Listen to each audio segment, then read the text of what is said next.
नेपालकै माटोमा नेपालका विविध माटो, विविध जाति, विविध धर्म, विविध संस्कृति र विविध आर्थिक अवस्था भएका प्रत्येक नेपालीहरूको वास्तविक समस्याको अध्ययन गर्छ।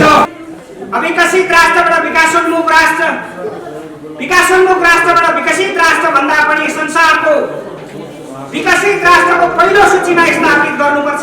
देशमा राजनीतिक शुद्धिकरण, सुशासन, आर्थिक समृद्धिको स्पष्ट रोडम्यापको खाका सहित सशक्त वैकल्पिक राजनीतिक शक्ति घोषणा अभियान सम्पूर्ण नेपाल र नेपालीको पक्षमा हो, सम्पूर्ण मित्र राष्ट्रहरूको पक्षमा हो। नेपालको राजनीतिक प्रणाली नेपालको राष्ट्रियताको सुरक्षाको अनुभूति हुनुपर्छ। नेपालको राजनीतिक प्रणाली नेपाललाई विकसित राष्ट्रको रूपमा अगाडि बढाउनुपर्छ। देशको जनता यो देशको शक्तिको पर्खाइमा थियो। नेपालको बहुजाति, बहुसांस्कृतिक, बहुधार्मिक नागरिकहरूलाई एकै ठाउँमा एकताबद्ध गर्दै विभेद रहित समाजको निर्माण गर्ने स्वतन्त्र उम्मेदवार तथा वैकल्पिक राजनीतिक शक्ति निर्माण प्रक्रियामा तपाईँ हामी एक ठाउँमा हातौमालो गर्दै यो देशको आर्थिक उन्नतिको लागि, राष्ट्रिय हितका निम्ति हो, नागरिकको खुसीका निम्ति हो भन्ने दृष्टिकोण राखेर अहोरात्र खट्नु हुनेछ। सुशासन अविकासको दुष्चक्रमा फसाउँदै कयौं राष्ट्रघाती कदम उठाएका प्रमुख दल मुलुकलाई शिरमा राखेर, नागरिकको भावनालाई हृदयमा राखेर देश र राष्ट्र म र मेरो दलभन्दा माथि हो, साँच्चै मुलुकका सचेत जिम्मेवार देशभक्त नागरिक हौं भने आज सोच्ने बेला आएको छ। राष्ट्रको लागि ओतप्रोत भएको भावनालाई एक ठाउँमा राखेर यो मुलुकको समृद्धि र विकासको लागि, यो मुलुकको नागरिकको खुसीका लागि केही कदम गर्नुपर्छ। आज हामी इतिहासको एउटा गौरव गर्ने समयमा आज हामी यहाँ उपस्थित छौं र यो सम्पूर्ण देशवासीलाई म एउटा विनम्र आग्रह के गर्न चाहन्छु भने यो देशको जनता यो देशको शक्तिको पर्खाइमा थियो। यो देशलाई समृद्ध बनाइदिने, यो देशको रक्षा गरिदिने त्यस्तो नेपाल आमाको गर्भबाट जन्मेर नेपाली जनताको लागि लडेर यो देशकोलाई मुक्ति पार्दिन, यो देशलाई समृद्ध बनाइदिनका निम्ति त्यस्तो शक्ति जन्मिदियोस् भनेर त्यो चाहना र त्यो सोच नेपाली जनतामा थियो र आज त्यो सपना पूरा हुँदैछ। आज स्वतन्त्र उम्मेदवार तथा वैकल्पिक राजनीतिक शक्तिहरू एक ठाउँमा आउनै पर्छ। यो नआउनुको विकल्प छैन। त्यसकारणले गर्दा आज देशैभरिका स्वतन्त्र उम्मेदवारहरू र वैकल्पिक राजनीतिक शक्तिको विगतदेखि नै प्रयास गरिरहेका ती शक्तिहरूलाई पनि एक ठाउँमा आउन आह्वान हामी गर्दछौँ। यो आह्वानले यो देशले पक्कै एउटा राष्ट्रिय शक्ति प्राप्त गर्नेछ र अबको केही दिन पछाडि हामी यसको राष्ट्रिय सम्मेलन गर्दैछौँ र त्यो सम्मेलन मार्फत हामी देशले एउटा वैकल्पिक शक्ति प्राप्त गर्नेछ। त्यसकारणले गर्दा आज हामी यो राष्ट्रिय सम्मेलनको घोषणा पत्रकार सम्मेलन गर्दैछौँ र यो पत्रकार सम्मेलनको प्रेस विज्ञप्ति म तपाईहरु सामु राख्न चाहन्छु। प्रिय पत्रकार मित्रहरू, आज पौष 14 गते बसेको स्वतन्त्र उम्मेदवार तथा वैकल्पिक राजनीतिक फोरमको बैठकले आगामी फागुन 5, 6 र 7 गते प्रदेश तथा प्रतिनिधि सभा सदस्य निर्वाचनमा भाग लिएका सबै स्वतन्त्र उम्मेदवार तथा वैकल्पिक राजनीतिक शक्तिहरूको राष्ट्रिय सम्मेलन 2069 काठमाडौँमा गर्ने निर्णय गरेका छन्।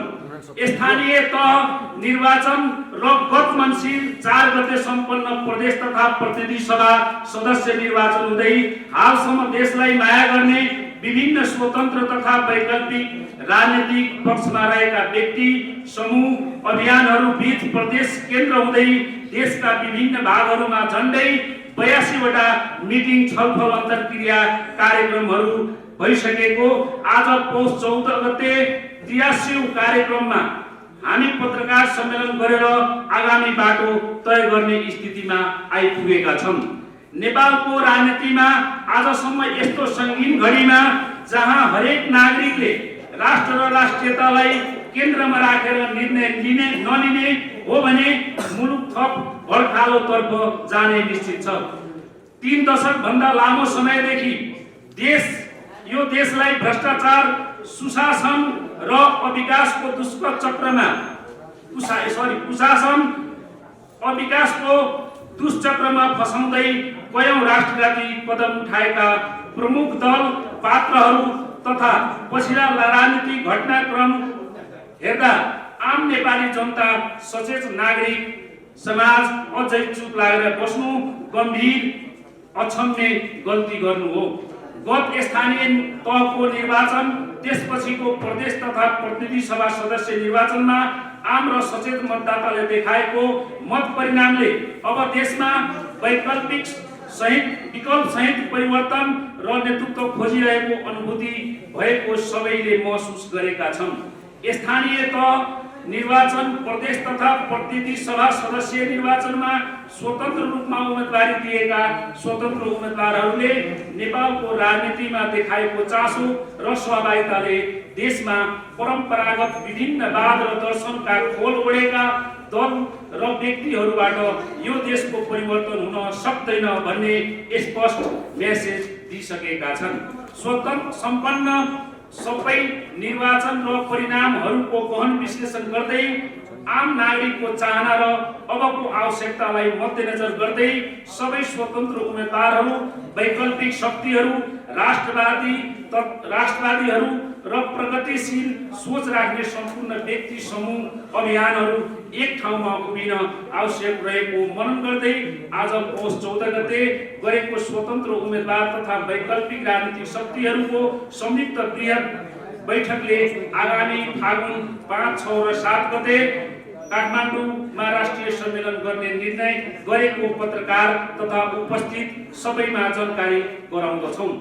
उक्त राष्ट्रिय सम्मेलन मार्फत देशमा राजनीतिक शुद्धिकरण, सुशासन, आर्थिक समृद्धिको स्पष्ट रोडम्यापको खाका सहित सशक्त वैकल्पिक राजनीतिक शक्ति घोषणा समेत गरिनेछ। साथै स्वतन्त्र उम्मेदवार तथा वैकल्पिक राजनीतिक शक्तिहरूको राष्ट्रिय सम्मेलन 2069 सफल पार्नका लागि आवश्यक समिति तथा उपसमितिहरू समेत गठन गरिएको तपाईँ सबैमा जानकारी गराउँदछौँ, जुन यस प्रकार छ।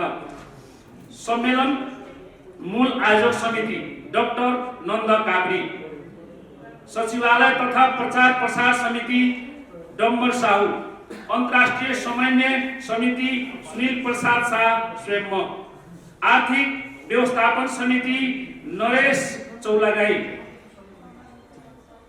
महिला तथा परिचालन तथा समन्वय समिति सुनिता पाखरी, लजिस्टिक व्यवस्थापन समिति नरेन्द्र दंगाल, कार्यक्रम व्यवस्थापन तथा अतिथि समन्वय समिति डाक्टर अमोद तमाङ, संस्कृति तथा कलाकार समन्वय तथा व्यवस्थापन समिति बीपी पोखरेल भरत पोखरेल, सम्मेलन मस्यौदा समिति डाक्टर बलदेव अधिकारी, युवा परिचालन समिति सञ्जय लामा, जनसम्पर्क समिति नारायण हरि तिवारी। यति भन्दै म सम्पूर्ण देशवासीलाई म एउटा आग्रह के गर्न चाहन्छु भने यो स्वतन्त्र उम्मेदवार तथा वैकल्पिक राजनीतिक शक्ति निर्माण प्रक्रियामा तपाईँ हामी एक ठाउँमा हातौमालो गर्दै यो देशको आर्थिक उन्नतिको लागि, यो हाम्रो आउने भविष्य भावी पुस्ताहरूको लागि एक ठाउँमा आएर यो शक्ति निर्माण गर्न सम्पूर्ण जनतालाई म आह्वान गर्दै यहाँबाट बिदा हुन्छु। धन्यवाद। धन्यवाद जम्बरजी। सर्वप्रथम मलाई यो मस्यौदा समितिको संयोजक बनाउनु भएकोमा, यति ठुलो विश्वासका अभिभारा सुत्किनु भएकोमा यहाँहरू परमात्माप्रति मेरो सादर प्रणाम गर्दछु। यो अभियान राष्ट्रवादी, प्रगतिशील र लोकतान्त्रिकहरूको संयुक्त अभियान हुनेछ र यो अभियान नेपालका लागि नेपाली, नेपालीका लागि नेपाली, सम्पूर्ण नेपाल र नेपालीलाई केन्द्रबिन्दुमा राखेर सञ्चालन गरिने अभियान हुनेछ र यो अभियानले स्थापित दलहरूलाई सही बाटोमा हिँडाउनेछ। हिँडेनन् भने अभियानका अभियन्ताहरू नै गन्तव्यमा पुग्नेछन्। त्यसपछि स्थापित दलको के अवस्था हुन्छ यो चाहिँ उहाँहरूलाई नै सोध्नु भए पनि हुन्छ। यो अभियानले सम्पूर्ण मित्र राष्ट्रहरूसँग यथोचित सम्बन्ध राखेर नेपालकै माटोमा नेपालका विविध माटो, विविध जाति, विविध धर्म, विविध संस्कृति र विविध आर्थिक अवस्था भएका प्रत्येक नेपालीहरूको वास्तविक समस्याको अध्ययन गर्छ, अनुसन्धान गर्छ, विश्लेषण गर्छ र जसले समस्या ल्याउँछ समाधान पनि उसैले दिन्छ। यसकारण यो अभियान कसैको विरुद्धमा होइन, यो अभियान सम्पूर्ण नेपाल र नेपालीको पक्षमा हो, सम्पूर्ण मित्र राष्ट्रहरूको पक्षमा हो। तर मित्र राष्ट्रहरूले अब बुझ्नुपर्छ नेपाललाई सहयोग गर्नुहुन्छ भने निस्वार्थ सहयोग गर्नुहोस्, निस्वार्थ सहयोग गर्नुहोस् र हामी पनि तपाईहरूलाई जो सक्छौं निस्वार्थ सहयोग गर्छौं। त्यही अभियान लिएर हामी अघि बढ्दैछौं। यहाँहरूले शुभकामना दिनुहोला। धन्यवाद। आज हामीले आम सञ्चार मिडिया मार्फत सम्पूर्ण देशलाई माया गर्ने नेपाली नागरिकहरूलाई अब नेपालमा देशभक्त नागरिकहरू र विशेष गरेर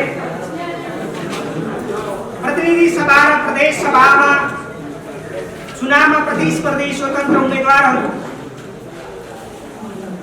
र नेपालमा पुरानो राजनीतिक दलबाट केही परिवर्तन आएर नयाँ वैकल्पिक राजनीतिको खोजी गरिरहनु भएका विभिन्न समूह र शक्तिहरूलाई एउटै मञ्चमा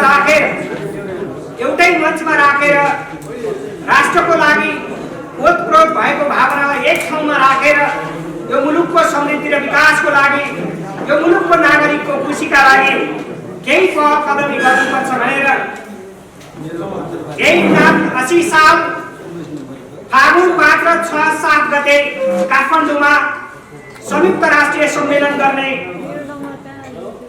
सन्दर्भका साथ आयोजित यस पत्रकार सम्मेलनका सम्पूर्ण पत्रकार साथीहरू यहाँहरू सबैमा यथोचित अभिवादन व्यक्त गर्न चाहन्छु, नमस्कार व्यक्त गर्न चाहन्छु।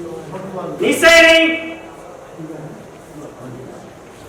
यो अभियान सम्पन्न गर्नका निमित्त गठन भएको उपसमितिका अन्तर्राष्ट्रिय समन्वय समितिका संयोजक सुनिल प्रसाद शाहजी र यो सिङ्गो सम्मेलन सफल बनाउनका लागि हाम्रो प्रतिबद्धता के हुन्छ, अवधारणा के हुन्छ, वैचारिक, सांस्कृतिक, सामाजिक, राजनीतिक दृष्टिकोण के हुन्छ भन्ने हिसाबले त्यो मस्यौदाको जिम्मेवारी लिनुभएका डाक्टर बलदेव अधिकारीले थुप्रै कुरा राखिसक्नु भएको छ। म त्यतातिर जान चाहन्छु। मुलुकलाई शिरमा राखेर, नागरिकको भावनालाई हृदयमा राखेर देश र राष्ट्र म र मेरो दलभन्दा माथि हो, देश र राष्ट्रको विषयमा नागरिकहरूलाई जागरण सिर्जना गर्नुपर्छ र नेपाललाई अविकसित राष्ट्रबाट विकासोन्मुख राष्ट्र, विकासोन्मुख राष्ट्रबाट विकसित राष्ट्र भन्दा पनि संसारको विकसित राष्ट्रको पहिलो सूचीमा स्थापित गर्नुपर्छ भन्ने मूल मर्मका साथ, मूल लक्ष्य लिएर अब नागरिक स्तरबाट सशक्त दबाव समूह सशक्त भूमिका निर्वाह गर्नुपर्छ भन्ने दृष्टिकोणका साथ जुन सम्मेलन आयोजना गर्न खोजिएको छ, यो सम्मेलन नेपाली नागरिकको मुक्तिका निम्ति, यो सम्मेलन नेपालको राष्ट्रियताको संरक्षणका निम्ति, यो सम्मेलन नेपालको राजनीतिक शुद्धिकरणका निम्ति, यो सम्मेलन नेपालको राजनीतिक स्थायित्व र शक्ति सन्तुलनका निम्ति, यो सम्मेलन हाम्रो परराष्ट्र नीतिहरूमा यथोचित समन्वयकारी भूमिका सिर्जना गर्न सक्ने, राष्ट्रिय भूमिका अन्तर्राष्ट्रिय भूमिकामा दृढता कायम गर्ने सम्मेलन। यो सम्मेलन नेपालको बहुजाति, बहुसांस्कृतिक, बहुधार्मिक नागरिकहरूलाई एकै ठाउँमा एकताबद्ध गर्दै विभेद रहित समाजको निर्माण गर्ने, यो सम्मेलन जसले नेपालको अर्थतन्त्रमा आमूल परिवर्तन गरेर नेपालबाट विदेशमा रोजगारका लागि जाने युवाहरूलाई स्वदेशमै रोजगार सिर्जना गर्न सकिन्छ भन्ने दृष्टिकोण बोकेको सम्मेलनको रूपलाई स्थापित गर्नुपर्छ र नयाँ शक्ति निर्माण गर्दै भएका राजनीतिक दलहरूलाई सशक्त दबाव सिर्जना गर्ने र उहाँहरूबाट पुनः मुलुकको सही नेतृत्व भएन भने नेतृत्वको लागि पनि तयार हुने एउटा परिस्थिति सिर्जना गर्न सम्म अझ दृष्टि राख्नुपर्छ भन्ने मान्यताका साथ हामीले यो सम्मेलनको आयोजना गर्ने जमर्को गरेका छौँ। म आम सञ्चार माध्यमका साथीहरूलाई आग्रह गर्न चाहन्छु, तपाईँ हामी साँच्चै मुलुकका सचेत जिम्मेवार देशभक्त नागरिक हौँ भने आज सोच्ने बेला आएको छ कि नेपालको राजनीतिक प्रणाली नेपालको जनताको करलाई बाँडेर खाने अब कसैलाई हुँदैन।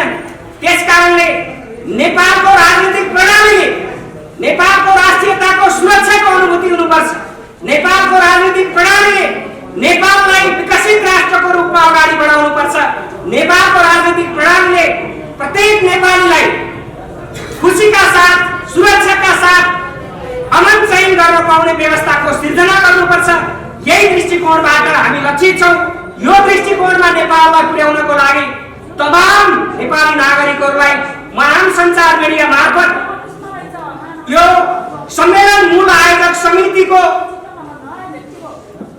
प्रमुख भएका हिसाबले पनि सबै नागरिकहरूलाई यस सम्मेलनमा यहाँहरूले यथोचित सहयोग साथ सहयोग समर्थन सहभागिता सबै जनाइदिनु हुनेछ र यो सम्मेलन सम्पन्न गर्नका निमित्त बनेका उपसमितिका संयोजकहरूले आजैका दिनबाट यो सम्मेलन मेरो हो, यो सम्मेलन हाम्रो हो, यो सम्मेलन यो मुलुकको परिवर्तन र रूपान्तरणको लागि हो, समग्रमा यो सम्मेलन राष्ट्रिय हितका निम्ति हो, नागरिकको खुसीका निम्ति हो भन्ने दृष्टिकोण राखेर अहोरात्र खट्नु हुनेछ र त्यो सम्मेलन सफल बनाउनका लागि तपाईँ हामी सबै सफल हुनेछौँ। यही दृष्टिकोणका साथ अगाडि लाग्नका निमित्त र आम सञ्चार मिडियालाई यही ढङ्गले आफ्नो सूचना सम्प्रेषण गर्नका निमित्त पनि हार्दिक अपिल गर्दै आग्रह गर्दै यहाँहरू सबै आजको पत्रकार सम्मेलनमा आइदिनु हो, व्यस्तताको बीचबाट आइदिनु हो, सबै प्रति हार्दिक कृतज्ञता व्यक्त गर्दै म आफ्नो भनाइ अन्त्य गर्न चाहन्छु र यो पत्रकार सम्मेलन यही अन्त्य भएको घोषणा गर्दछु। धन्यवाद।